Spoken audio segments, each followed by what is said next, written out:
I call this meeting of the Committee on Public Safety, Finance, and Policy to order. We have a quorum present. Today, during our regular 3 o'clock meeting, we'll be taking up 5 bills. We'll recess at 4:45 and come back at 6 to take up the remaining 7 bills. The agenda and timeline for the hearing have been posted for the public and is included in your committee materials.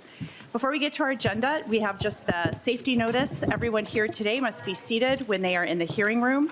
There will be no standing or sitting in the walkways or aisles. If you need further accommodation, please communicate with the sergeant's staff.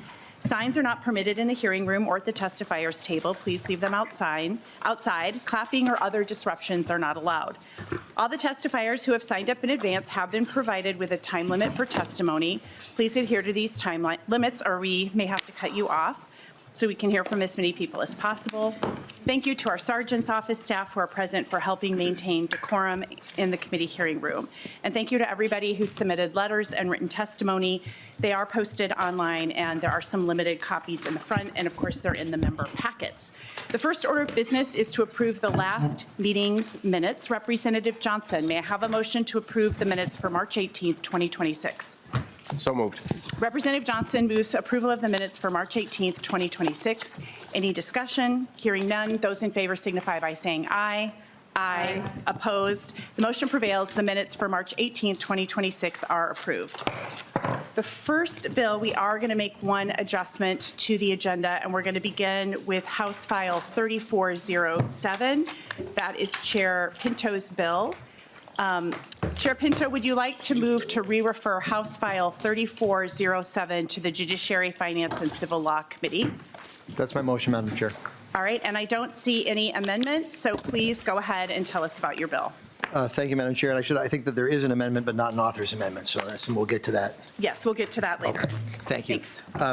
Members, prior to quite recently, Minnesota law required that firearms in the state be identified via serial number. There were certain exceptions to that, but that was a general rule.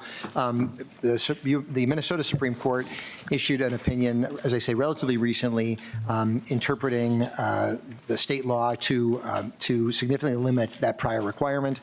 House File 3407 simply reverts state law back to that prior condition, but with the addition and the improvement of providing a method to serialize those firearms that did not previously have serial numbers. We're going to talk about the importance of firearms having serial numbers by way of our testifiers largely, but I wanted, as I say, simply note that what the bill does is revert to the state prior to August when the Supreme Court issued that case of Vagel, but with also allowing firearms to be serialized. And I think what I'll do at this point, Madam Chair, is move to testifiers to talk about why it's so important that firearms be serialized. All right, thank you. Our first testifier is Attorney General Keith Ellison. There you are. And we've also got Eric Maloney, Assistant Attorney General. Yeah, and then it looks like Chief O'Hara, Minneapolis Police Chief O'Hara is here as well. Welcome, everybody, to the committee. And Attorney General Ellison, I believe you're first. And if you would go ahead and introduce yourself and begin your testimony. Certainly. My name is Keith Ellison. I'm the Attorney General for the state of Minnesota. And I want to thank you, Chair Moeller, Chair Novotny, and Representative Pinto, and all members for inviting me to be here with you today. Let me say from the very beginning, I am so honored that Chief O'Hara from Minneapolis Police Department is here because perhaps more than anybody in our state, he knows the implications of unserialized guns and the implications for them. I hope you hear from him in a moment. But allow me to make a few things clear. First of all, this bill is absolutely necessary at this time. Although Minnesota Statute 609.677 already bans removing or altering serial numbers on firearms, a recent Minnesota Supreme Court decision found that Minnesota statute only requires firearms to have serial numbers if the guns are required to be serialized under federal law. By tying Minnesota's current statute to constantly changing federal regulatory standards that currently do not outright prohibit all ghost guns, this ruling has created a significant and dangerous loophole in state law that I respectfully submit requires your urgent attention to close. As you know, ghost guns are firearms that can be printed 3D printed or assembled at home in kits sold online. Ghost guns present a clear and present danger to Minnesotans and our public safety for at least 3 reasons. First, ghost guns make criminal investigations more difficult. Ghost guns lack serial numbers that traditional firearms have, rendering these guns untraceable, which can significantly undermine law enforcement investigations. Second, ghost guns bypass background checks. It can take just an hour to print a 3D ghost gun or assemble one from a kit purchased online. When that happens, a background check process is bypassed entirely, allowing dangerous individuals who may be legally prohibited from having firearms, who cannot pass a background check, to acquire a gun. Third, ghost guns remove a major deterrent for gun traffickers. Serial numbers on traditional firearms deter individuals from gun trafficking, that is, illegally selling firearms to other people who are legally prohibited from owning a gun. If firearms with serial numbers that are recovered at a crime scene can be traced back to someone who claims to no longer own them, law enforcement may begin investigating that individual for gun trafficking.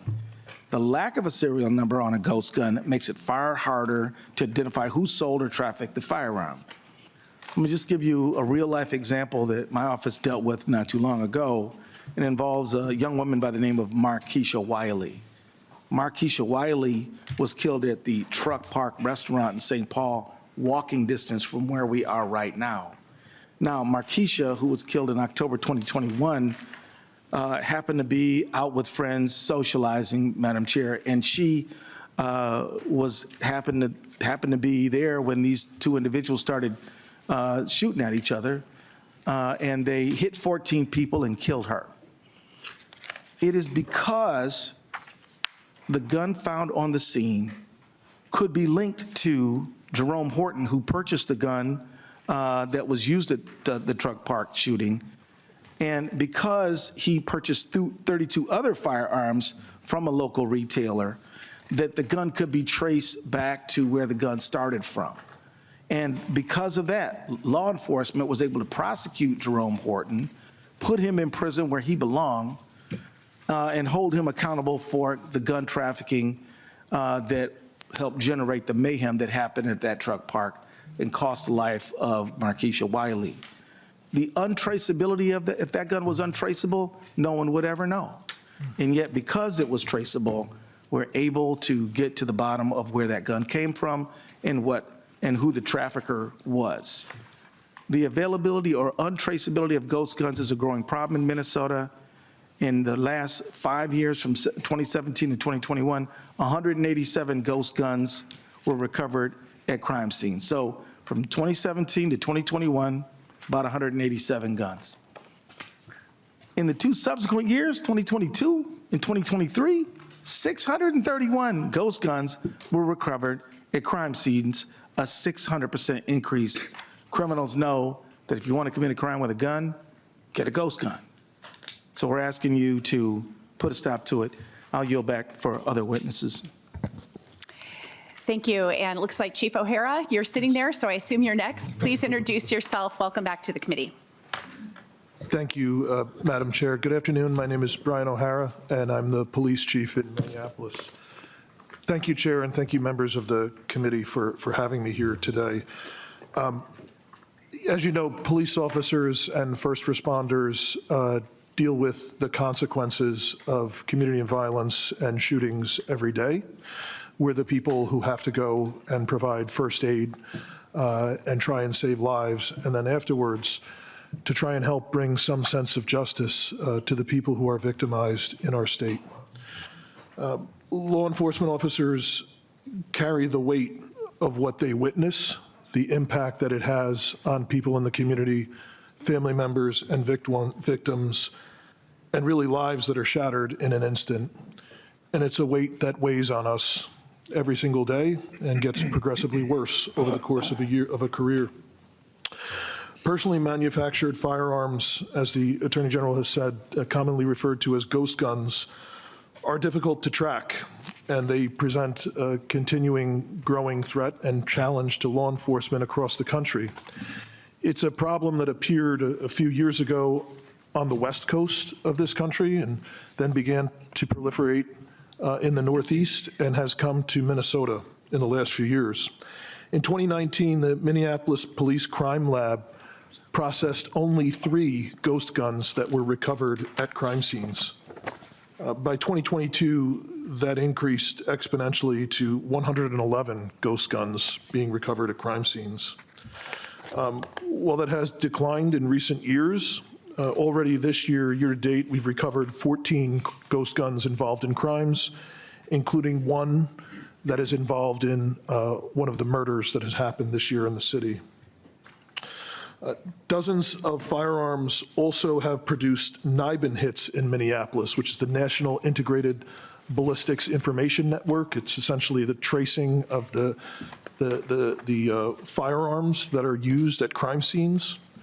And while approximately nationwide from 2016 to 2021, there were approximately 45,000 suspected ghost guns recovered from potential crime scenes, including 642 homicides or attempted homicides.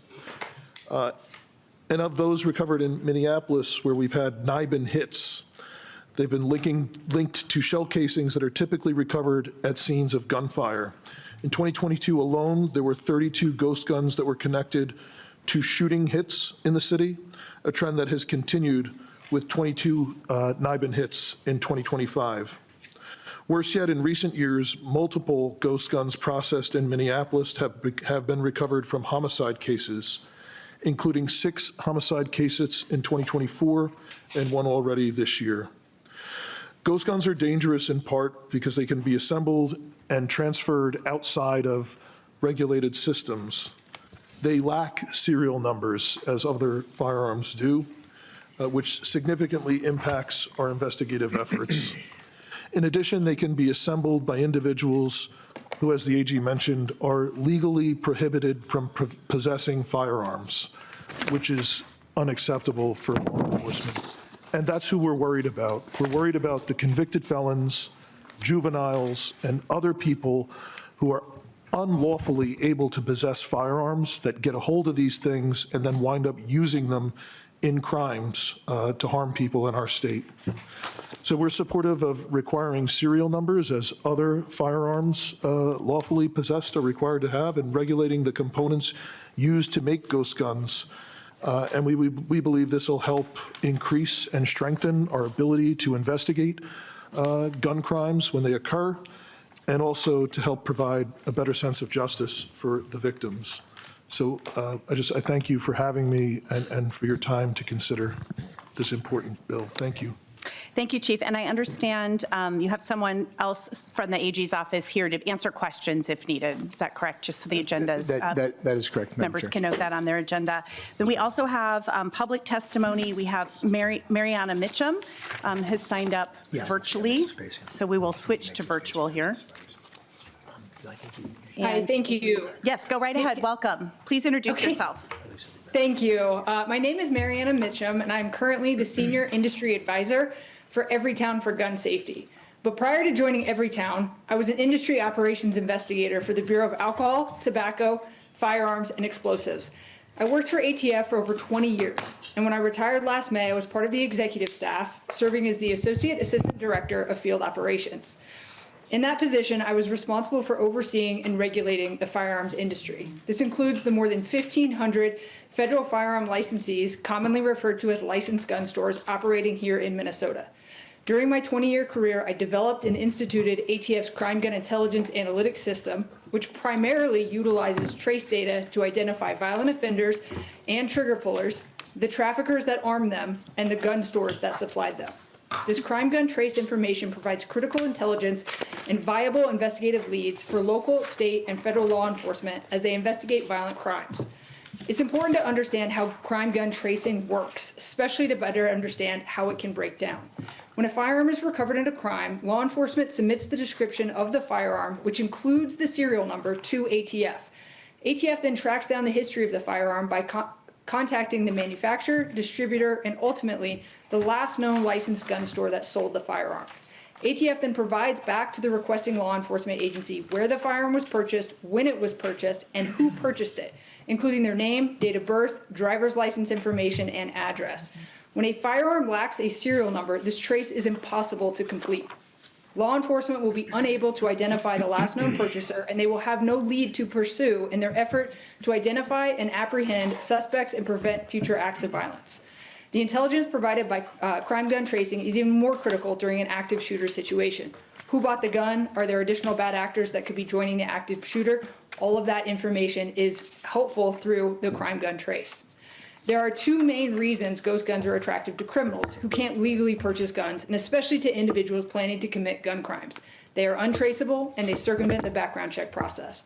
This is why their use in crimes has grown exponentially over the years. In Minnesota alone, as the AG stated, ghost gun recoveries have increased 237%, from 187 recovered between 2017 and 2021 to 631 recovered between 2022 and 2023. During that time, 94 of those were machine gun conversion devices, which can be slipped in easily into a firearm and made to fire fully auto. I am testifying today to ask you to support law enforcement in their efforts to solve gun crimes, combat gun trafficking, and keep our communities safe by advancing this bill to prohibit unserialized ghost guns so that our officers have the information they need to hold the criminal actors accountable. I encourage members of the committee to vote yes on this bill. Thank you for your testimony, and we have 3 testifiers who have signed up in opposition, and if you all want to make your way to the table now, we've got Mariah Day, Anna Leamy, and Brian Gosh.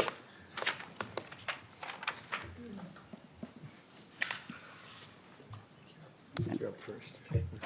She is, yeah. There you go. Sure. Welcome back to the committee. If you want to introduce yourself and begin your testimony. Thank you, Chair and members of the committee. Mariah Day, I represent the National Shooting Sports Foundation. We're the trade association for the firearms, ammunition, hunting, and recreational shooting sports industry. I won't belabor the points that I already made in my written testimony, which I believe you have before you, but I do want to take just a moment to emphasize a couple facts here for your consideration. Federal law treats privately manufactured firearms for personal use very different than firearms that have been illegally altered to deface or eliminate an existing serial number. We're concerned that conflating the various issues addressed by this bill and redefining distinct types under one rather ambiguous umbrella term of ghost guns will only muddy the waters. A firearm may lack a serial number for a number of reasons. Some are blatantly illegal under current federal law, and some are perfectly legitimate, such as being manufactured before 1968. For years, every firearm manufacturer in America has applied serial numbers to their products prior to sale. That unfortunately still doesn't stop criminals from illegally defacing stolen firearms by removing their serial numbers to make it more difficult for the legal system to hold them accountable for their crimes. I'd like to encourage the committee to avoid obscuring the fact that violent criminals are far more likely to use firearms that were stolen and obtained on the black market with obliterated serial numbers than they are to use firearms requiring NFA registration, such as the undetectable firearms that are mentioned in the bill. Many law-abiding firearm owners in Minnesota regularly swap out stocks, sights, scopes, and optics, trigger assemblies, barrels, upper receivers, and other components of their firearms for different kinds of shooting activities. Vague restrictions on the assembly of firearms could inadvertently put many of these gun owners in violation of the law, or at least in a legal gray area. It's always been a serious crime for a prohibited possessor to own a firearm of any kind, and this includes self-made firearms. I would encourage you to oppose HF 3407. Thank you. Thank you. Ms. Leamy, welcome back to the committee. Please introduce yourself and begin your testimony. Thank you, Madam Chair. My name is Anna Leamy, Director of Government Relations and Advocacy for the Minnesota Gun Owners Caucus. House File 3407 expands criminal law to regulate the activities of ordinary gun owners. This bill is not about misuse, but it is about possession. House File 3407 would make it a felony to possess an unserialized firearm, even if it was lawfully manufactured and possessed under current law. Owners would be forced to either serialize the firearm through a federally licensed dealer, surrender it to law enforcement, or render it permanently inoperable. For generations, Americans have lawfully built firearms for personal use. Federal law has long allowed individuals to manufacture firearms for themselves as long as the individual is not selling the firearm. House File 3407 would make many of these privately manufactured firearms illegal to possess in Minnesota if they do not have a government-approved serial number. This bill forces current owners to serialize, surrender, destroy, or remove lawfully owned property within strict deadlines. It assumes that federally licensed dealers will provide serialization services, that costs will be reasonable, and that access will exist across the state. None of that is guaranteed. By effectively prohibiting private firearm manufacturing, unless performed by a federally licensed manufacturer, this bill criminalizes conduct that has historically been lawful. House File 3407 also raises serious First Amendment concerns by criminalizing the distribution of digital files used to design or manufacture firearms using 3D printing or CNC technology. Courts have repeatedly held that computer code is protected speech under the First Amendment. Minnesota already has extensive criminal laws addressing violent offenses, illegal firearm possession by prohibited persons, and misuse of firearms. Expanding criminal liability for law-abiding citizens engaged in historically lawful conduct does not better serve public safety. For these reasons, I urge you to vote no on House File 3407. Thank you. And I see that you're there too, Mr. Gosh. Welcome back to the committee. Please introduce yourself and begin. Thank you, Madam Chair. Chair Pinto, good to see you again. My name is Brian Gosh. I'm a lawyer, registered lobbyist with the National Rifle Association, here opposing this bill today.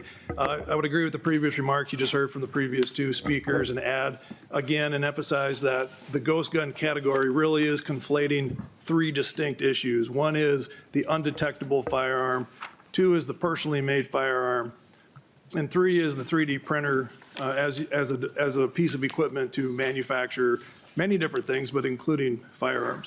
To the first one, the undetectable firearm, that was already made illegal in 1988 under the Federal Undetectable Firearms Act. There's been several reiterations since then.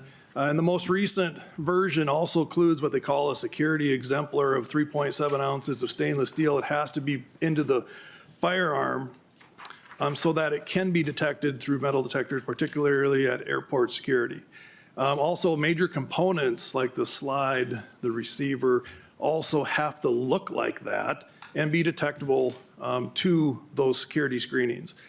So that's the undetectable portion of it. They're trying to lump that all into one category. The other one's a personally made firearm. I'm not going to belabor that because you heard that for centuries we've allowed people to make their own firearms and not have to adhere to the strict regulation and put a serial number on. But if they go to transfer it, then they do have to put a serial number on it. If they're trying to manufacture these and then sell them, like you heard, you have to put a serial number on it. The third one is the 3D printer. The 3D printer is used for aerospace components, automotive components, dental and medical implants like hips and knees and dental devices. How an object is manufactured doesn't change the rules that apply to it. So if you're a prohibited person, you still can't possess a firearm. If you do, you risk 15 years in prison.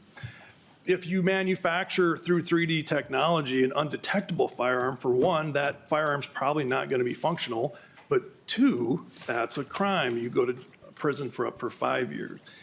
A couple more things I'll finish with in the bill that I think it's worth noting. If you look at line 2.3 of the bill, it purports to exempt firearms manufactured prior to 1968, but that's under the category of ghost guns. But then if you look at subdivision 5, so lines 2.25 through 2.28, it ceases to use the term ghost gun and then uses firearm. And it says every firearm has to have a serial number within 180 days. And if you go down to the exceptions for that, it is not included in the exceptions are guns manufactured prior to 1968. And so there was testimony on the Senate side that this exempts all firearms prior to 1968. I think there's a conflict in that, within that section I just referenced. And then finally, if you look at the language found at 4.4 through 4.9 and how they defined assembly of a firearm, and you heard testimony earlier about this too, but I want to emphasize this because if you're a private owner and you're regularly adjusting the uppers and lowers for the type of shooting you're doing, you might be shooting deer, you might be shooting varmints, you might be target shooting. This law seems to limit you to be able to change those uppers and lowers 3 times a year. I don't think that's the purpose of it, but I think that's the effect of it. So with that, I'll stand by for questions, Madam Chair. Thank you very much. Thank you. And that concludes the testifiers who have signed up today. So we will move first to the DE1 amendment. Who's going to be offering? Representative Bliss, please explain your DE. Thank you, Madam Chair. We feel that it's important to hold these criminals that are using these guns accountable. And instead of banning the tool, we want to increase the penalty on the persons. So that's my DE. All right, Representative Pinto to the DE1. Thank you, Madam Chair. Thank you, Representative Bliss. Well, first, what your DE1 would do is that it would gut the bill in the sense that the benefits that the Attorney General referenced of serialization in terms of investigation of crimes by avoiding, ensuring that transfer guns pass through a background check, the deterrent, et cetera, that would all be removed in what you're doing, because this would simply increase penalties for crimes that are committed when the firearm does not have a serial number. I guess one question I'd ask you is why is it better in your view if someone commits one of these crimes if that gun has a serial number? Because essentially you'd be calling for a lesser sentence in that case. Do you prefer it when somebody does that? I guess I'll just, I would urge members to vote no and to instead vote to return our law to the way that it was before last August, that guns were required to have serial numbers. And I would urge them to vote against the DE1. And of course, Representative Bliss may want to respond to what I asked, Madam Chair. Sure, Representative Bliss.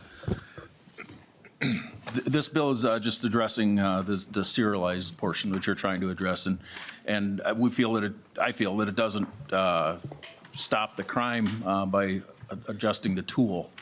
You get the person off the street, which is one of the problems that we're having with guns right now. Is we're seeing multiple people out in the streets with multiple offenses, creating this crime. If you start locking the people up, maybe the crime will go down. All right, further discussion to the DE1? I guess I have a question. I assume this would have a cost. Representative Bliss, do you? I don't have a fiscal note on it, and I would like a roll call, please. Okay, surely. Roll call has been requested. Co-Chair Novotny.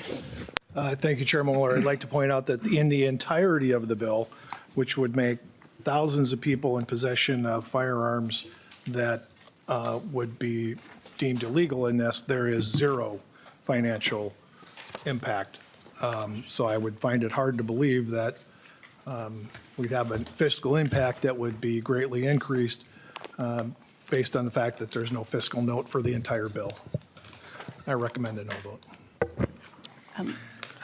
Chair. On the amendment, I recommend against votes. Chair Pinto. Thank you, Madam Chair. I guess, Chair Novotny, I'll just note that, you have the fiscal note in front of you. If you think that there's something that's an incorrect assumption, certainly point that out. But as you correctly note, the analysis has been done by a variety of agencies and found that, in fact, there would not be a cost to the underlying bill. I think we can assume that there would be a cost to the DE1. That would be another reason to vote against it, besides, of course, that we would lose the benefits of serialization. So I'd urge members to vote no on the DE1. Right, thank you. And I'll just note that the DE does have, it's the increased penalties that we believe would create a fiscal note here. Indeed. The clerk will take the roll. Chair Mueller. No. Chair Mueller, no. Chair Novotny. Aye. Chair Novotny, aye. Vice Chair Feist. Vice Chair Whitty. Yes. Vice Chair Whitty, aye. Representative Berg. No. Representative Berg, no. Representative Bliss. Yes. Representative Bliss, yes. Representative Curran. No. Representative Curran, no. Representative Duran. Yes. Representative Duran, yes. Representative Engen. Representative Greenman. No. Representative Greenman, no. Representative Harder. Yes. Representative Harder, yes. Representative Hollins. No. Representative Hollins, no. Representative Hudson. Representative Johnson. No. Representative Johnson? No. Representative Pinto? No. Representative Pinto? No. Representative Ream? No. Representative Ream? No. Representative Rapinski? Yes. Representative Rapinski? Yes. Representative Schwartz?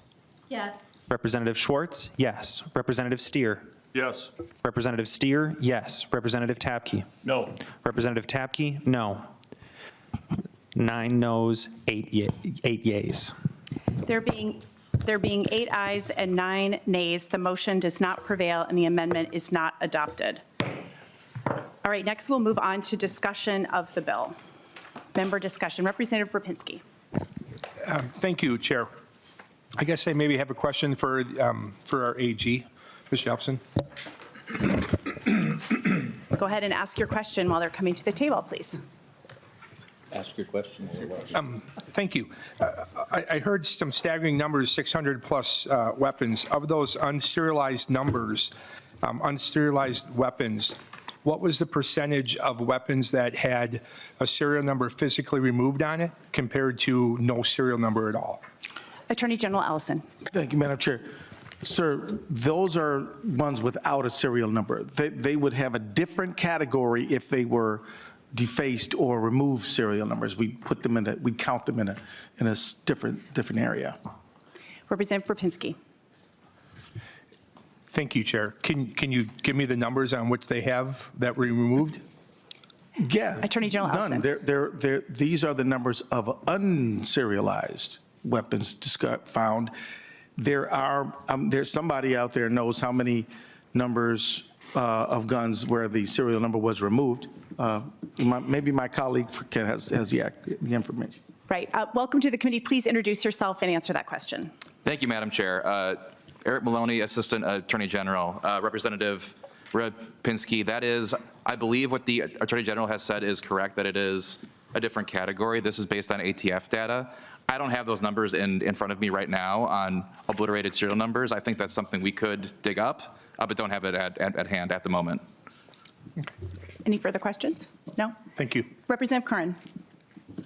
Thank you, Chair Moeller, and thank you, Chair Pinto, for bringing this bill. I know that in the context of gun violence and gun violence in Minnesota specifically, we've heard some stats already on ghost guns that we're talking about today. And I think in the general, again, in the general context of gun violence prevention, I think it's important that we are taking some steps forward in that folks who are responsible gun owners think about taking some additional steps in that responsibility.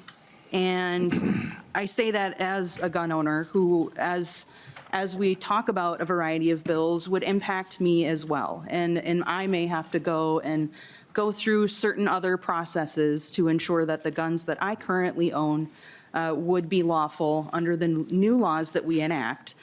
For me, that's something that I weigh, and I feel that it's worth. I feel that it's worth it. I feel that the public health benefit alone of leaning into some more responsible actions, to me is something that I'm not only comfortable with, but I feel that we are accountable for that, and we are accountable for making some really difficult decisions. And I think sometimes coming to the conclusion that owning up to a little more responsibility can be challenging for folks. And I certainly see that in this discussion as well. I see that in the opposition letters. And I just want to address a couple of those points that, it's true that if we make a new law that says a current behavior as of this date is now a crime, yes, after that date, engaging in that behavior would be a crime. So to say that criminalizing law-abiding Minnesotans, it's a little, it's misrepresenting, I think, what the goal is here. And the goal is that we would all remain law-abiding, even with some changes here that don't necessarily, I understand folks might feel punished as gun owners, but this is really, again, it's a responsibility to the public health crisis of gun violence. And to say there's no historical basis, of course, that's what we do here. We create laws, we keep up with the times, we keep up with technology, and we create history as we work. So I don't dispute that there's maybe not a historical basis for this, but it's certainly relevant and worth having that conversation and taking meaningful steps. And I would just say, too, that I disagree that the bill regulates speech. I think there's a clear distinction between speech and instruction manuals that can cause harm to people. And so I think anything we can do as a legislature to put barriers up so that folks can't misuse these kinds of weapons is an important step to take. Removing a serial number is one more step that someone would have to take before committing a crime if they don't want to get caught. And I think these are good solutions, and I'd like to ask for a roll call. Okay, very well. Representative Duran. Thank you, Madam Chair. I've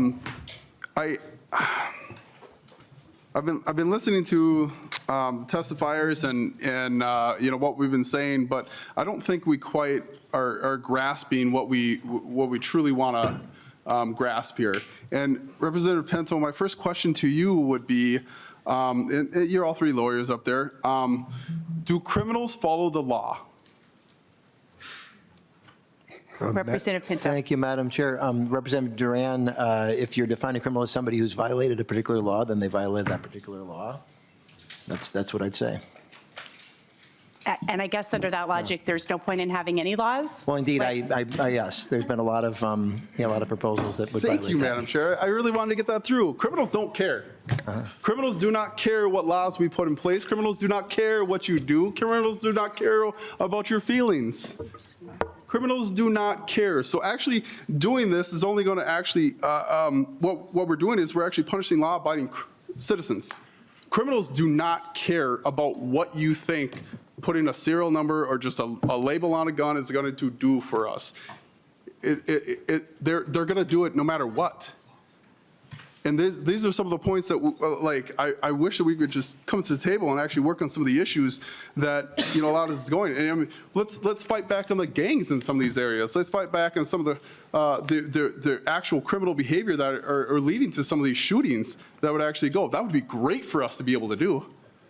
So if we want to truly work on fighting criminal behavior, I think we should all come together and figure out ways that we can fight back some of those criminal behaviors, some gang activity maybe, you know, maybe try to, you know, stop it before it gets too quick. But a lot of these gun activities, a lot of these ghost guns, are we finding this throughout the state of Minnesota? Maybe this is for you, Representative Pinto. Are we finding problems with ghost guns throughout the state of Minnesota? Or is it just kind of in Hennepin County or Ramsey County?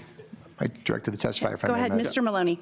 Madam Chair, Representative Duran, you've heard from the Minneapolis police chief who was talking about, you know, what that department has seen. The AG also gave you statewide numbers that were obviously larger than what the chief testified to. So I can't break it down by city or by county sitting here, but there is a problem with ghost guns outside of Minneapolis and outside of the Twin Cities metro area. Mm-hmm. Representative Duran. Yep. You know, thank you for that. But I mean, is it really focused down some of these areas where there's a lot of criminal behavior where people just don't care about any of these laws? I mean, because they couldn't necessarily have permission to have some of these guns if they're maybe doing it for gang affiliation or they're felons in general. So, and this is what I'm trying to get to is, you know, we're trying to actually limit the amount of what good law-abiding citizens would actually have been doing for multiple years. And criminals don't care what laws we want to put in place because they haven't cared yet, nor will they care in the future. And you've said multiple times, increasing penalties on things is not going to hinder people from doing things. You've said that. So what are we doing here? We're increasing a penalty for something that has been we're actually creating a penalty for something that we've been doing for such a long time. Is that going to stop criminal behavior? Because you said increasing penalties for things are not going to stop criminal behavior multiple times. So can you give me a little bit on that? Sure. Representative Pinto. Thank you, Madam Chair. And Representative Duran, well, a reminder when you said this has been going on for years. This is since last August. So before last August, the possession of a firearm without a serial number was illegal under Minnesota law. The Supreme Court reinterpreted the statute in a manner that causes this to be necessary to revert to back where we were before, with the additional ability to serialize firearms that we didn't have that ability before. So it's actually an improvement of where that was before. before. So reminder that that's the situation we're talking about. It's only been a few months, really, this has been going on. And Representative Duran, what we do, and I was looking at some bills that you've introduced, creating a new crime for assaulting a security officer at a hospital, right? Somebody that presumably that's a criminal who's doing that, and yet you believe that that is an important important law to pass, right? What we do is we establish in our laws the expectations that we have for conduct, and we say that in this case, if you take on the responsibility of possessing a firearm, then in that case, that firearm needs to have a serial number, so if that firearm ends up being used in a crime, there's the ability to investigate, the ability to have a background check as it moves between people, and there's that deterrent, the three factors that the Attorney General referenced. Attorney General also may have some things he wants to add. Yeah, Attorney General, and we do need to move on, so please go ahead and answer that. Go ahead. Thank you, and I'll be quick, and I do appreciate the question, Representative Duran. Here's the thing, a gun trafficker will go to a retailer and buy perhaps 30, 40 guns at a time, or within a very short period of time, a few weeks. When that happens, and then they will sell them, so they won't have them. And they're gonna say, oh, they were stolen if they're caught. If we can have serial numbers on these guns, which may be ghost guns as well, it will allow us to figure out who the last possessor, who the last owner, where the gun came from, and will help us crack down on that particular trafficking. So the serial numbers become very important if we do not want to create an illegal commerce in guns, which I know as you as a former police officer is something you don't want to see. So that's the real idea. It's not about whether the criminals like it or not. It's about our ability to detect them and find them and then hold them accountable. Right. Final comment. Real quick. And I agree with Representative Pinto about my bills is because I actually like to punish people who actually break the law and punish people who actually should be held accountable. That's what we should be doing here. And I don't think doing this against law-abiding people is great. And Attorney General Elson, we've talked about this before, and you agreed with me that this is not going to solve all our problems, because if guns are stolen, I mean, we know the circumstances on any of this stuff. Sometimes we can't link even a serial number to the actual person that committed the crime because it's not their own gun. So, serial numbers are not going to fix all the crimes, and the people just don't care either. So I guess I'm done. Quick response, Madam Chair. Attorney General. I'm sorry, but so Jerome Horton, please think about that name. You can even look it up on your phone. This guy bought a whole bunch of guns from a local retailer, sold them to some criminals, and those guns were found on the crime scene where Markeisha Wiley was killed, walking distance from here. Because they had serial numbers on them, we were able to find Mr. Horton, and Mr. Horton spent several years in prison because of his gun trafficking activity. So you're right, we will not solve all bad conduct that human beings engaged in with just this bill. It will take a number of bills, but this will help. And I can promise you one thing, the family of Markeisha Wiley feels better knowing that the trafficker who put guns on the scene that resulted in their daughter's life is being held accountable. Representative Hollins. Thank you, Chair Moeller. This is obviously more of a comment than a question. I think it's so important that we center ourselves in this conversation. Owning a gun is a heavy responsibility. It is an item that can take somebody's life on purpose or even accidentally. And I really think that having serial numbers on it is the absolute bare minimum that we are asking of gun owners, of lawful gun owners. I am so amazed that we are even having this discussion. We regulate dangerous things in this country, in this state. We regulate cars, we regulate drugs and alcohol and nicotine. We regulate all sorts of things that can kill people and put people in harm's way. That's not abnormal.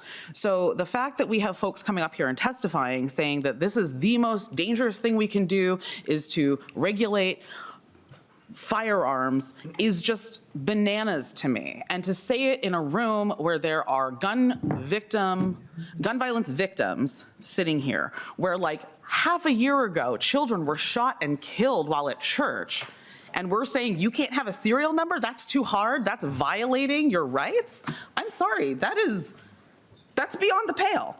So that's my comment. Thank you very much for bringing this bill, Representative Pinto. Representative Steer. Thank you, Madam Chair. I'll be quick. Just want to hammer down on the fiscal note here. I see in the bill there's felony after felony after felony. Are we assuming that everyone will just abide by the law and there will not be any arrests made and any prison beds for this? And I'll turn it over, but I assume it's just because it's reinstating what was I law think before. that's, Go ahead, I think that's Representative right. Pinto. Well, yeah, no, I think that's right, Madam Chair, and I think the fiscal note speaks for itself, Representative Steer. I don't know that I can add anything to it. I mean, you have it right in front of you. But I think that the chair is correct about that, since it's reinstating prior law in that way. Right, before the Supreme Court struck down, these cases were getting charged and prosecuted, but because of that being struck down, now they're not. So that's my assumption under the fiscal note. Representative Steer. Okay. Chair Novotny. Thank you, Chair Mueller. Attorney General Ellison, you mentioned the number 631 recovered at crime scenes. Can you briefly explain what recovered at the crime scene means? I have a mental image by the way you describe it, as these incidents are taking place and they're dropping the ghost guns on the ground, or are they being arrested and the weapons are being recovered from their vehicles or their person? Attorney General Ellison. Thank you for your question, Mr. Chairman. My understanding is that if the ghost gun is at the crime scene, whether it's on the ground or in the possession of a criminal or then it will be counted in that number. Chair Novotny. Thank you, Chair Mueller. So out of that number that you mentioned, that there's a crime scene, so there was a crime committed, and having that firearm and committing that crime would still be something that would be investigated and prosecuted.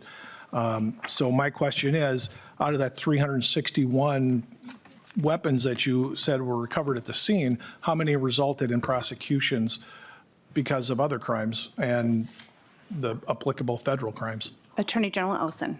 Yeah, Chair Novotny, I assume all of them, but I can't say that I know that because I didn't follow those. I didn't come here with that information, but I'll provide it to you as soon as I can. Chair Novotny. In the interest of time, I'll take that and I'll just cut to the point. Attorney General Ellison made the statement that this is absolutely needed, implying that this is a crisis. And I'm going to go back to the thing, zero fiscal note for something that is either it's a problem, it's not. I'm confused. I'm like that. Attorney General Ellison, Representative Hollins, you talk about things that point out that the current laws are working from the standpoint of the shooting that you referenced had nothing to do with the bill or the gun. Attorney General Ellison mentioned the truck part shooting, which was solved by the current laws that exist. Now, you mentioned also that gun traffickers are going out and buying 30, 40 guns, and I will tell you, and Representative Steer can probably confirm this, but if someone goes and buys more than 2 guns in a month, that's going to set off an alarm at the ATF, and the agency that controls their permit to purchase is going to get an email saying your constituent or a person in your area purchased more than 2 guns in a month, and that yes, and ATF will be knocking on that person's door. I can cite many cases. I can't do it right now, but I can provide you with the cases where ATF has followed up on those gun buyers that do the straw buying. With that, I recommend a no vote for this. We need to wrap it up. Sorry. But that's not accurate. Quickly, Attorney General Ellison. So how many guns were picked up and did Jerome Horton buy from the retailer? I don't have the numbers in front of me, but Madam Chair, Rep. Novotny, it's 30 or 40 guns, I believe, in total that Jerome Horton purchased from multiple retailers over several months. And then another individual picked up a similar number? Yes. What was their name? Do you remember that? Sarah Elwood. So I'm telling you, I mean, it's a fact. I mean, that's why we had ATF employee on the testifying in favor of the bill. It happens. We're just trying to stop it. And I know you all want to stop gun violence, so maybe we can do it together. Closing remarks, Representative Pinto. Thank you, Madam Chair. So members, just quickly, if you flip to page 25 of the fiscal note, look, here's the deal. This was the law before August, okay? The fiscal note says it's assumed this bill will restore the case filing rate to the levels previous. Like, this was the law. I don't think there was a single GOP proposal, maybe I'm wrong about this, to take away serialization, to take away the requirement that was in place before August. It happened that the court read the statute in a particular way, which is why we are fixing it. We're getting back to the way that it was before, but now we're actually providing a route for someone who possesses an unserialized firearm to get it serialized. That's a helpful thing to somebody who has an unserialized firearm. We're getting the law to back where it was before. I have charged these cases repeatedly when somebody possesses an unserialized gun. That was something we didn't think about because the law just said what it was, and that's what it was, and nobody's complaining about it. It ended up working perfectly fine. We're trying to get back to that, and because of that prior law, we ended up being able to make the progress that the Attorney General is referencing. You're hearing from law enforcement, you're hearing from county attorneys about the need to have this. There is no reason that we cannot have, when you have a product as a gun, we get back to the way the law was before. They have a serial number on the gun. And I will note, I know that we have vehicle registrations. We don't have a Second Amendment. Note, people drive all the time. People own cars. They drive all over the place. No diminution of your ability to drive, right? We're talking about an important step to get back to where we were before. Madam Chair and members, please, please, please vote yes for this bill. Thank you. Representative Pinto renews the motion to re-refer House File 3407 to the Judiciary, Finance, and Civil Law Committee. The clerk will take the roll. Chair Moeller. Aye. Chair Moeller, aye. Chair Novotny. No. No. Chair Novotny, no. Vice Chair Feist. Aye. Vice Chair Feist, aye. Vice Chair Whitty. No. Vice Chair Whitty, no. Representative Berg.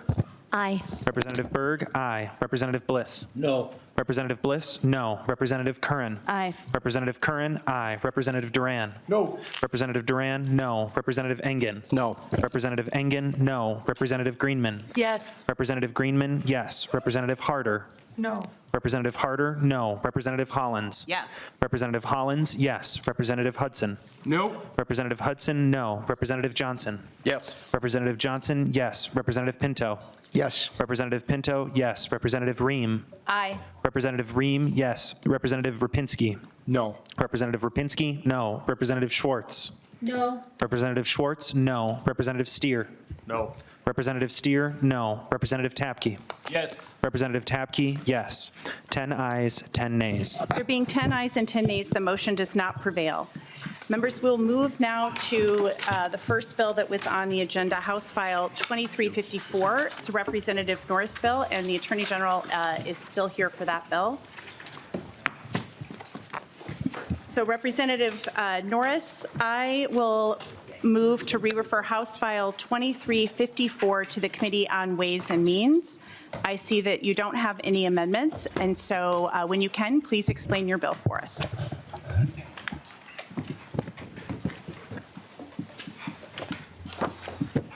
All right. Thank you, Chair Moeller and members of the committee. Like so many Minnesotans, I am furious about fraud, and it's why I introduced this bill last year to beef up the Medicaid Fraud Control Unit. It had bipartisan support here in the House and continues to have bipartisan support. We successfully passed it out of the House last year, but unfortunately it got stuck in the Senate, so we're back taking another swing at it this year. Medical assistance fraud steals from hardworking taxpayers across Minnesota. It also steals money that's meant to go to low-income Minnesotans. That's disgraceful, and we're here to crack down on this kind of fraud. This bill does what Minnesotans expect us to do: enhance our ability to investigate fraud and stiffen penalties for those who steal from government programs. Simply put, this bill supports the work of catching people who steal from medical assistance and make sure that they're held accountable. Thank you, Chair Moeller. All right, and I see that Attorney General Ellison is back again. Welcome back to the committee, but please introduce yourself again for the record. For the record, my name is Keith Ellison. I'm the Attorney General for the state of Minnesota, and thank you, Chair Novotny, Representative Norris, Chair Moeller, and members of the committee. Let me be very brief today. We have the benefit of having the man who leads our Medicaid Fraud Control Unit. I can tell you that this is a completely non-political group. They get referrals and they prosecute criminals. That is what they do, and they do a pretty good job of it. We have been assessed by the authorities who run the Medicaid control fraud units in every Attorney General's office in the country, and been found to have been doing very well, except for they believe that our unit is too small, and they're right, because we have been able to convict over 300 people since in the last 7.5 years, and that is in the top 10 of all states, and yet our numbers are far smaller than states that are prosecuting far less people than we are. We need the help. This bill is to increase the number of people who can help us investigate and organize and prosecute people who steal from the public. And we hope to earn your support. Today, I'm going to let Mr. Nick Wonka pull the heavy oar. He is the line prosecutor who does the work every single day and leads it in our organization. Thank you. Welcome to the committee. Please begin your testimony. All right. Thank you for the introduction, Attorney General. I'm Nick Wonka, the Director of the Medicaid Fraud Control Unit, and I'd like to elaborate on just a couple points the Attorney General made about the specific pieces within your jurisdiction today. Those are the penalty provisions. Right now, the penalty provision for medical assistance fraud is a maximum of 2.5 years in prison. That's regardless of the amount someone defrauds from the program. $10 in fraud, a max of 2.5 years in prison. $10 million in fraud, a max of 2.5 years in prison. You can check Minnesota Statute 609466 yourselves. There's no delineation at all in the amounts stolen. That's not an appropriate way to apportion accountability for the types of long-running intentional fraud schemes we see. It seems patently apparent that someone in a $10,000 fraud scheme should be treated differently from someone in a $1 million fraud scheme.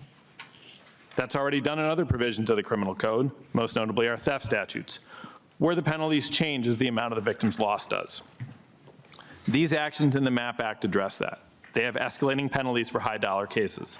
They reflect appropriate accountability for long-running crimes that rob the state of money that should be going to caring for some of the most vulnerable people in Minnesota who need that money to pay for their health care needs.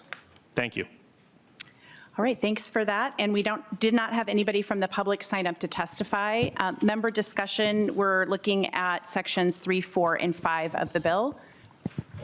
Representative Ingen, you're moving your microphone. Okay, go ahead. Thank you, Madam Chair, and thank you, Representative Norris, and thank you, Representative Ellison, or AG Ellison, for being here. Why now should we believe that you'll fight against fraudsters and not fight against state agencies on the fraudsters' behalf? Attorney General. Madam Chair, Representative, Minnesota law requires that the Attorney General can only have original jurisdiction in Medicaid fraud cases if there was a criminal act performed by somebody who was not directly accused of Medicaid fraud.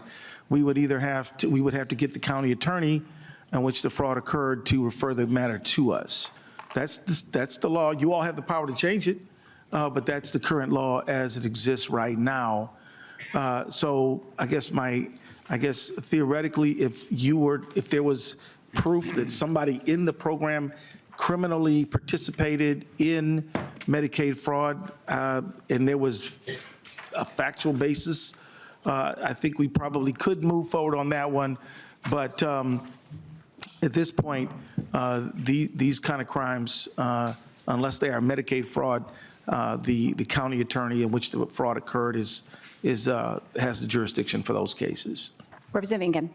Thank you, Madam Chair. And while that didn't answer my question, it's, from my understanding, Massachusetts, New Hampshire, Connecticut, Rhode Island have their Medicaid fraud units located within the BCA.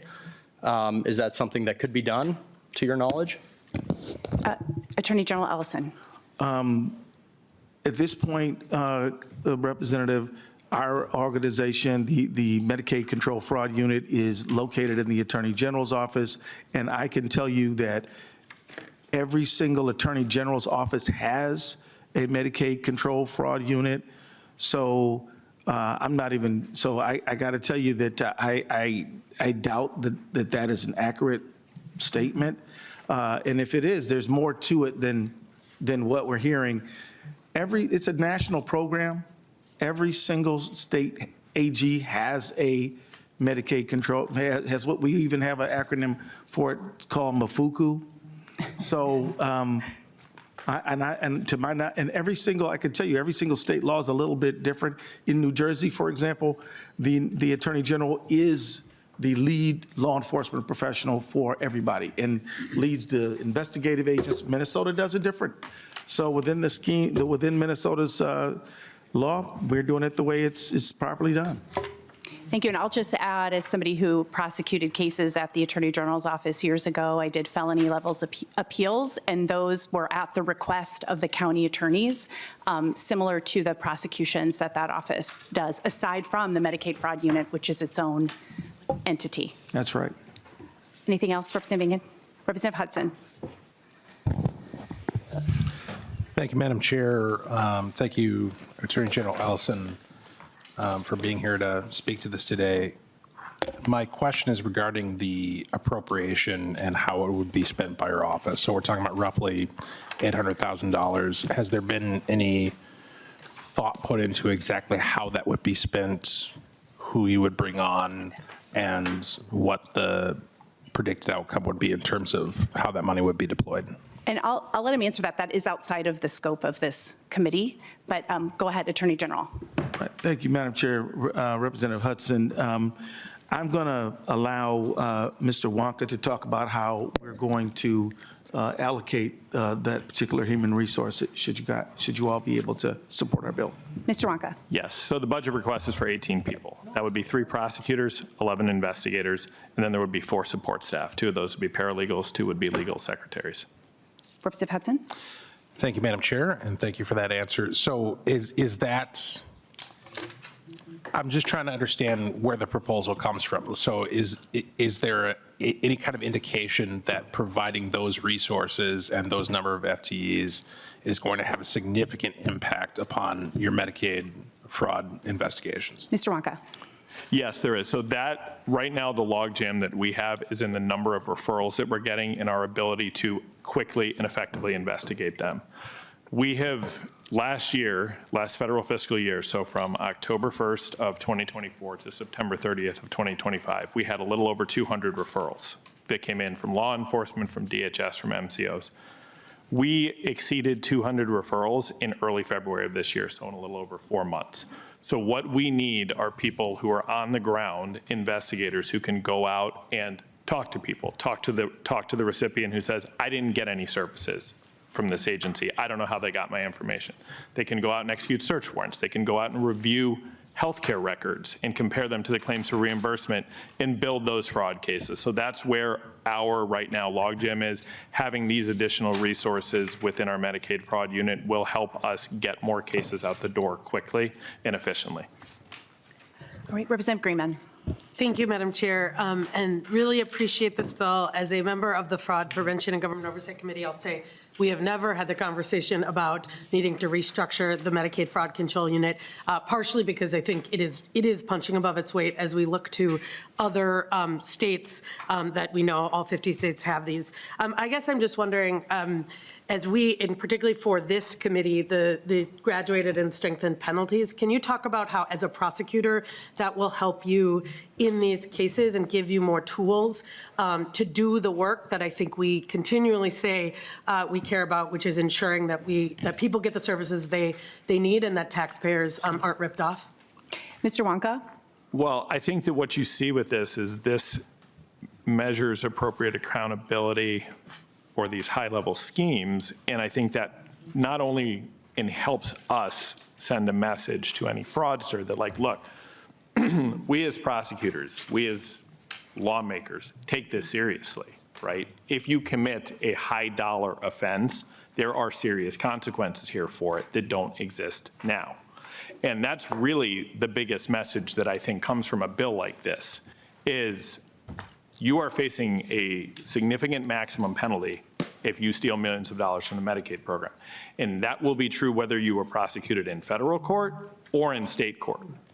And that's what we're hoping to do with this, and also just to recognize that, like, look, people who steal a lot of money should be treated differently than people who steal a few $1,000s. And that's not in the Medicaid assistance fraud statute right now. This will ensure that that is there, and that it is something that as a state we say, we do take this seriously. So. Chair Novotny. Thank you, Chair Mueller. I'm on Ways and Means, so I'll go after most of my questions in Ways and Means when we talk about the number on this.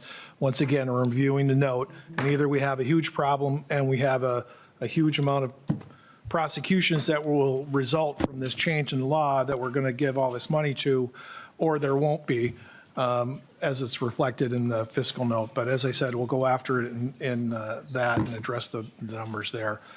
Obviously, we all want to fight fraud. We all want to make sure that our tax money is spent in a good place. We've got a lot to go after. I, like many of the members on my side, have concerns over, you know, the effectiveness of this office going after that. We can address that later. So I will be able to actually go after the sections that I want to. We'll let it go to a voice voter. Thank you. Okay.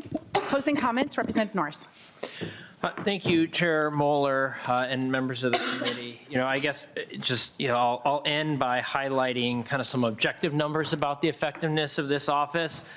So the federal government, their Health and Human Services, OIG, did an audit of our unit from 2020 to 2022 and found that Minnesota won the most convictions for provider fraud when compared with similarly sized states. So I think that shows that objectively this unit is doing good work. The tools we're giving them in this bill will allow them to do even more good work. So thank you. Thank you. And I'll renew my motion to re-refer House File 2354 to the Committee on Ways and Means. Those in favor signify by saying aye. Aye. Opposed? No. The motion prevails. Members, we're next going to move. Oh, Division. okay. Hold on one second. No? Withdraw that. Okay. No, never mind. Okay. Thanks again. All right, never a dull moment here. All right, next up we have House File 4359, Representative Berg. And I believe that your motion, Representative Berg, is to recommend that House File 4359 be placed on the general register. I know you're still making your way to the table.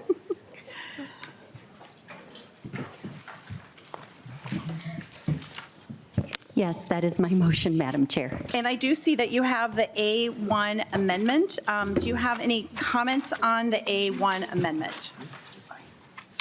I do not. It's pretty self-explanatory. Any questions to the A1 amendment? Seeing none, all those in favor of the A1 amendment signify by saying aye. Aye. Aye. Opposed? The motion prevails and the A1 amendment is adopted. All right, we'll take up the A2 after we've heard the bill, and so please go ahead and tell us about your bill.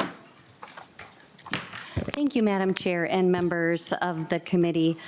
So this is not a new bill. We've heard this one before. And I just want to start out by saying that I know that how this bill came about, the tragedy in Burnsville, is personal to a number of our committee members who are part of the law enforcement community, and I know it hits you pretty hard when you lose brothers and sisters in law enforcement. So I wanted to acknowledge that for those of you today.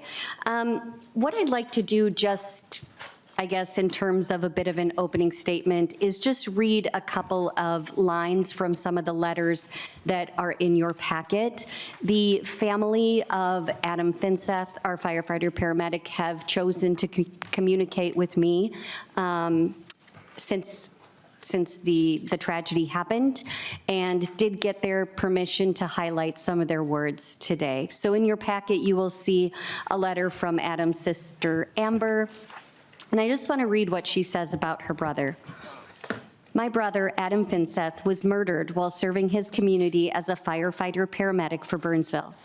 On the morning of February 18th, he was shot and killed while tending to two police officers, Paul and Matt, and attempting to keep 7 children from harm. My brother was a veteran and had also survived cancer, but it was gun violence in an American suburban neighborhood that ended his life. Adam's parents wrote, Our son Adam survived 2 tours in Iraq while serving the Army for 7 years, and we never suspected that our Adam would be murdered on the streets of Burnsville by a felon that was prohibited from having a firearm, much less a binary trigger firing over 125 rounds of lethal ammunition. These weapons are for military personnel, not for our safe streets of Minnesota. So I think those are the kind of the best opening remarks to be had as we begin to discuss this bill. Thank you. All right, thank you. And we did have 3 testifiers sign up in opposition, the same 3 testifiers that were on the other firearm bill. So if you want to make your way to the testifier table. And I assume we'll just go in the same order again. So I'll leave it to you to introduce yourself when you're ready and begin.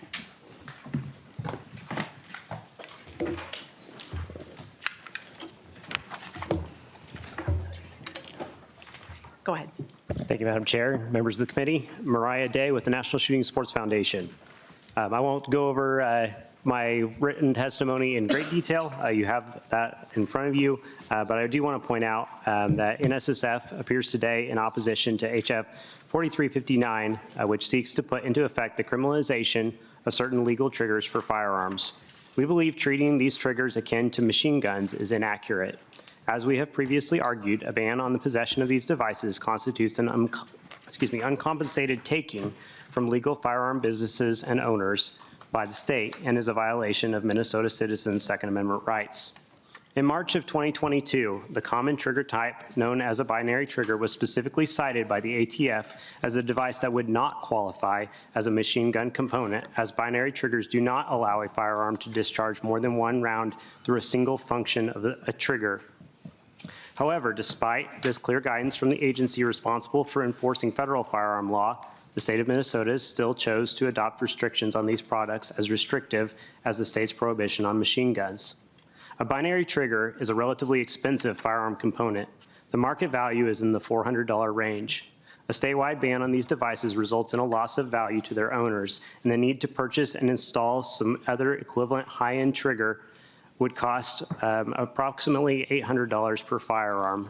So that would be total value lost, new component cost, and gunsmithing expenses. We still see no evidence that Minnesota would adopt a grandfather clause covering existing binary triggers in circulation, nor a proposed budget to reimburse owners who are mandated to modify their firearms. Again, these triggers are not illegal at the federal level. As such, their criminalization in a single state where they are legal elsewhere destroys a firearm's value, constituting a taking from the owner. We would respectfully urge you to oppose HF 4359. Thank you. Thank you. Go ahead. Thank you, Madam Chair. Anna Leamy with the Minnesota Gun Owners Caucus. I want to start and be clear from the beginning that the Gun Owners Caucus does not oppose the provisions in House File 4359, which address straw purchasing of firearms. Targeting criminal conduct and unlawful transfers to prohibited persons is a legitimate area for legislative action and one that can garner broad bipartisan support. However, we oppose House File 4359 as drafted because it combines that issue with the reenactment of the trigger activator ban, which raises serious constitutional concerns and remains the subject of ongoing litigation. This bill combines 2 fundamentally different policy questions into a single bill. These are not the same issue, and they should not be legislated together. Members who support stronger penalties for criminal conduct should not be required to also support a constitutionally questionable restriction on lawful firearm ownership. The trigger activator ban remains constitutionally suspect. The reenactment of the trigger activator ban is not a technical fix. It is a substantive policy that directly implicates the Second Amendment. As the Supreme Court made clear, when the Second Amendment's plain text covers an individual's conduct, the government must demonstrate that a restriction is consistent with the nation's historical tradition of firearm regulation. There is no historical tradition of banning firearm trigger mechanisms or internal components commonly possessed for lawful purposes. This is not a regulation of misuse. It is a prohibition on a category of firearm functionality. House File 4359, as drafted, unnecessarily combines a broadly supported criminal enforcement measure with a controversial and constitutionally suspect firearm restriction. For these reasons, I respectfully urge you to vote no on House File 4359. Thank you. Welcome back again. Please begin. Thank you, Madam Chair. Again, Brian Gosch, National Rifle Association, here to oppose this bill as well. This bill takes a different direction than what our neighbor to the west did. North Dakota in 2019 specifically passed a law saying binary triggers were legal. They have a definition in code that says fire 6 rounds per second. That's their definition of machine gun. That was needed to make clear that these were legal to manufacture and sell from that state and ship out of that state. You heard testimony that the ATF has declared and stated that this does not make a firearm a machine gun.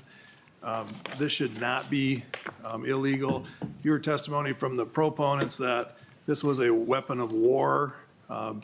Binary triggers aren't used by infantry. They're not used by our military.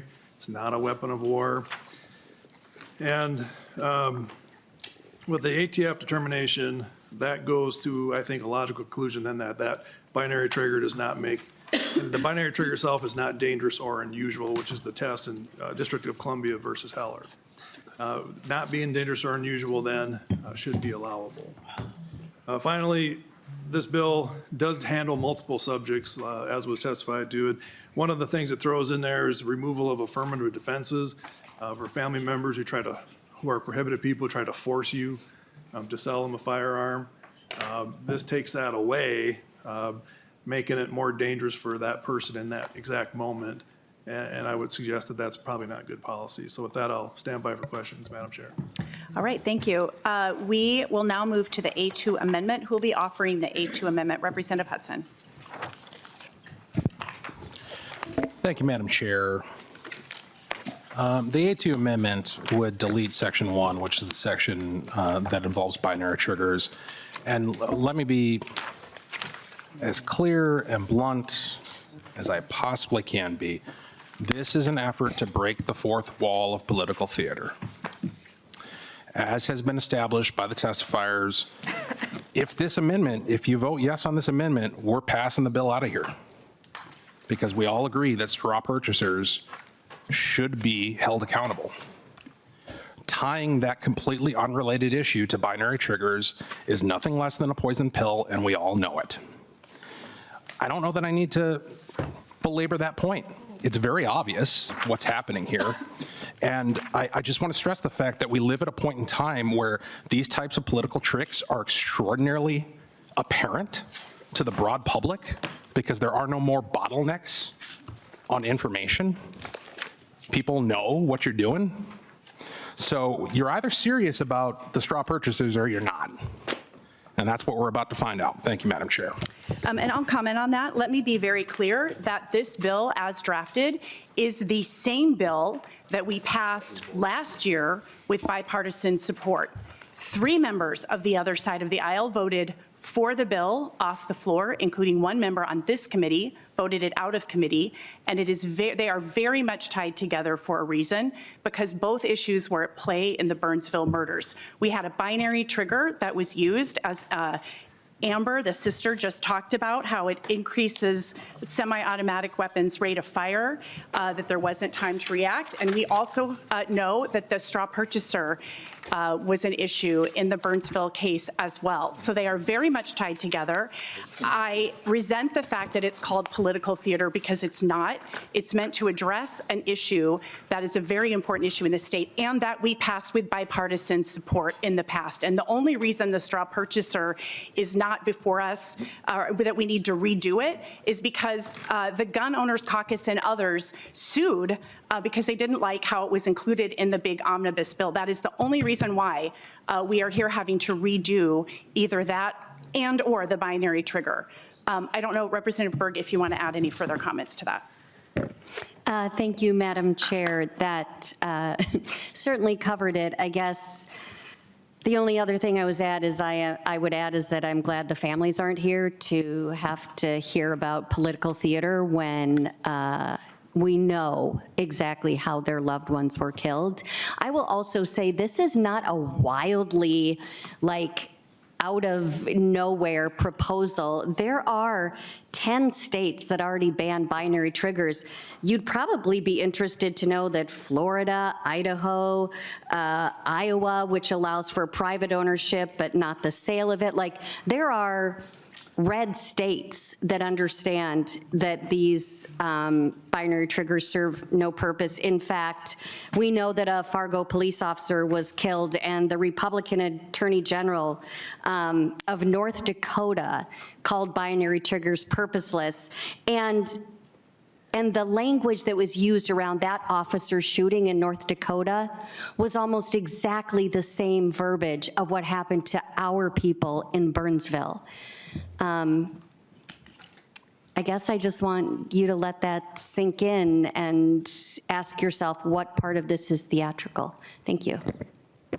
Any further discussion to the A2 amendment? I'll let you close, just see if there's anybody else. Okay, go ahead, Representative Hudson. Thank you, Madam Chair. I just wanted to request a roll call, and my only closing comment would be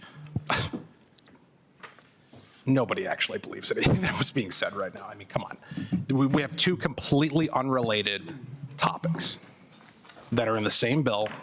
The only purpose of having them in the same bill is so that the bill won't pass. If this amendment is not adopted, the bill's not going to pass out of this committee, and we're not going to do anything about straw purchasers. And then we all know what's going to happen in the theatrical world of politics after that. And I just want folks to highlight and note that this is how the system works. It's theater. It's not real. It's not honest. Let's go to a vote. Representative Hudson moves the A2 amendment. A roll call has been requested. Chair votes no. Chair Moeller, no. Chair Novotny? Yes. Chair Novotny, aye. Vice Chair Feist? No. Vice Chair Feist, no. Vice Chair Whitty? Yes. Vice Chair Whitty, aye. Representative Berg? No. Representative Berg, no. Representative Bliss? Yes. Representative Bliss, yes. Representative Curran? No. Representative Curran, no. Representative Duran? Yes. Representative Duran, yes. Representative Engen? Yes. Representative Engen, yes. Representative Greenman? No. Representative Greenman, no. Representative Harder? Yes. Representative Harder, yes. Representative Hollins? No. Representative Hollins, no. Representative Hudson? Yes. Representative Hudson, yes. Representative Johnson? No.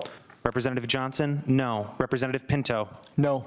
Representative Pinto, no. Representative Ream? No. Representative Ream, no. Representative Rapinski? Yes. Representative Rapinski, yes. Representative Schwartz? Yes. Representative Schwartz, yes. Representative Steer? Yes. Representative Steer, yes. Representative Tapke? No. Representative Tapke, no. 10 ayes, 10 nays. There being 10 ayes and 10 nays, the motion does not prevail. The amendment is not adopted. And so now we'll move to a discussion on the bill. Representative Curran. Thank you, Chair. Thank you, Representative Berg, for bringing this back. I'm so glad that we passed it in bipartisan before. I'd like to ask for a roll call. Further discussion to the bill? No? Closing comments, Representative Berg. Thank you, Madam Chair. And I'm disappointed. We have tried to do some good work to make our community safer. And I'm thinking about those of you who are either retired law enforcement or have been in law enforcement. And I know that this gutted you, what happened. And despite, for example, the Minnesota Sheriff's Association that says binary trigger should not be available to the general public, despite the support from a variety of groups, not just ones that you typically don't want to listen to on your side of the aisle, but actual members of law enforcement understand that binary triggers are a problem. I heard the definition discussion about whether or not it makes them fully automatic, but when you get when you get double the rate of fire because it releases when you pull the trigger and it releases when you release the trigger, we know that it is hard, well, impossible as it turns out, to mount a defense against that. And so, as Chair Moeller mentioned, when we talked about this just a few short months after the tragedy in my community, of which Representative Whitty was a part of for 27 years with the Burnsville Police Department, we had bipartisan support for this in the same way that we're presenting it today. Both elements were part of the bill that 3, at least, of your members voted for. And I don't know if it's because we're further removed from the tragedy. I don't know what the pushback is today on the sudden disagreement of the format here, but I do hope you'll reconsider, because we know that this law, including both of those components, make our community safer, and it makes our first responders safer. And I know you want that, so thank you, Madam Chair. A roll call has been requested. The clerk will take the roll. Chair Moeller. Aye. Chair Moeller, aye. Chair Novotny. No. Chair Novotny, no. Vice Chair Feist. Aye. Vice Chair Feist, aye. Vice Chair Whitty. No. Vice Chair Whitty, no. Representative Berg. Aye. Representative Berg, aye. Representative Bliss. No. Representative Bliss, no. Representative Curran. Aye. Representative Curran, aye. Representative Duran. No. Representative Duran, no. Representative Ingen. No. Representative Ingen, no. Representative Greenman. Yes. Representative Greenman, yes. Representative Harder. No. Representative Harder, no. Representative Hollins. Yes. Representative Hollins, yes. Representative Hudson. Nope. Representative Hudson, no. Representative Johnson. Yes. Representative Johnson, yes. Representative Pinto. Aye. Representative Pinto, aye. Representative Ream. Aye. Representative Ream, aye. Representative Rapinski. No. Representative Rapinski, no. Representative Schwartz. No. Representative Schwartz, no. Representative Steer. No. Representative Steer, no. Representative Tapke. Yes. Representative Tapke, aye. 10 ayes, 10 nays. There being 10 ayes and 10 nays, the motion does not prevail. Members, the next bill is House File 3356. It's a Representative Huot bill, and because you're not a member of the committee, I will recommend that House File 3356 be re-referred to the Judiciary, Civil Law, and Finance Committee. All right, and you do have an author's amendment. It's the DE2. I will move the DE2 amendment. Can you please explain the amendment? Representative Huot. The amendment gets it in the order of how I want the bill to go. This bill is simply a bill that basically orders the decommissioning of a police vehicle only. We changed it from emergency vehicles. Now it's just a police vehicle. That's pretty much a summary of the DE. Great, and I do see that you have the A3 amendment to the DE2, so I'll move the A3 amendment. Would you please explain the A3 amendment? Sure, this is with much negotiation between your crew on our colleague side here and others, hopefully to get the bill in the place we need it to move it along its way. All right, thanks. Any discussion to the A3 amendment? Seeing none, all those in favor of the A3 signify by saying aye. Aye. Opposed? The A3 amendment to the DE2 is adopted. Next, we'll move to the underlying DE2 amendment as amended. Any discussion to that? Seeing none, all those in favor of the DE2 amendment as amended signify by saying aye. Aye. Opposed? The DE2 amendment as amended is adopted. And now with that, please tell us about your bill as amended. Thank you, Madam Chair and Chair Novotny. This is a bill that we've been working on through the summer, and I've actually had this in my mind for years because of various things I've done in my own career of seeing ambulances that were supposedly decommissioned, but yet they're painted up like a Viking symbol and coming down the road with red lights on them. But really where this hit home is definitely June 14th when I saw the vehicle that was in the speaker's driveway, and it was definitely one that the common public could not have told that was not a police car. This person used that to gain access, to pretend they were a police officer. And then I started the research on this project, and it seems like this is an ongoing thing around the country where people buy these vehicles.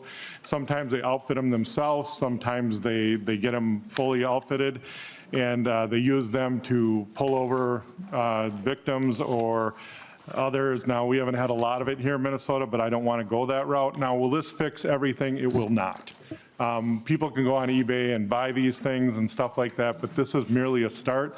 The big tackle in this whole conversation is the lights, and everybody I talked to about this said we need to come back, but that's something we could probably put off.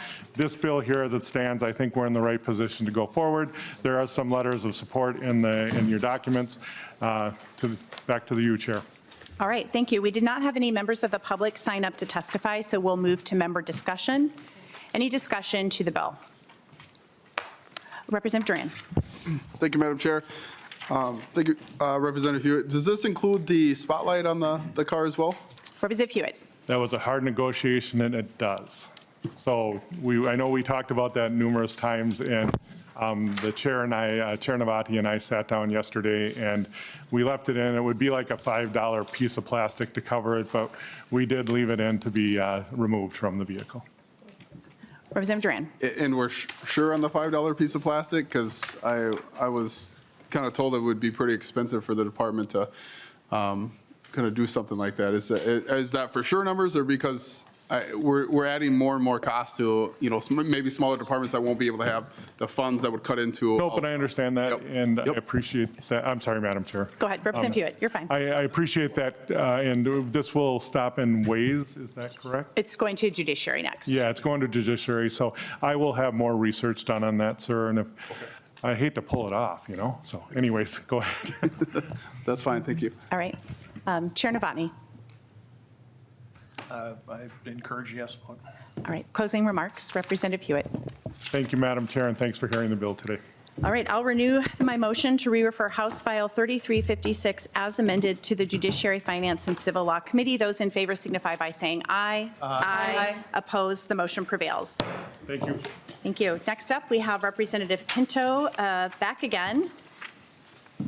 And Representative Pinto's bill, House File 4192. And I believe your motion is to re-refer House File 4192 to the Agriculture, Finance, and Policy Committee.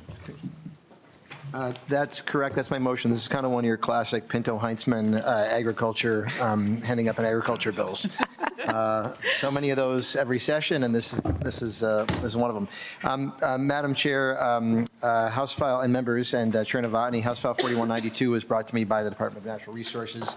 I think in my role as the DFL lead on the Fraud Prevention Committee, this is they're attempting to address some issues relating to registration and licenses and passes and permits, et cetera. And I would like to have my testifier describe the bill.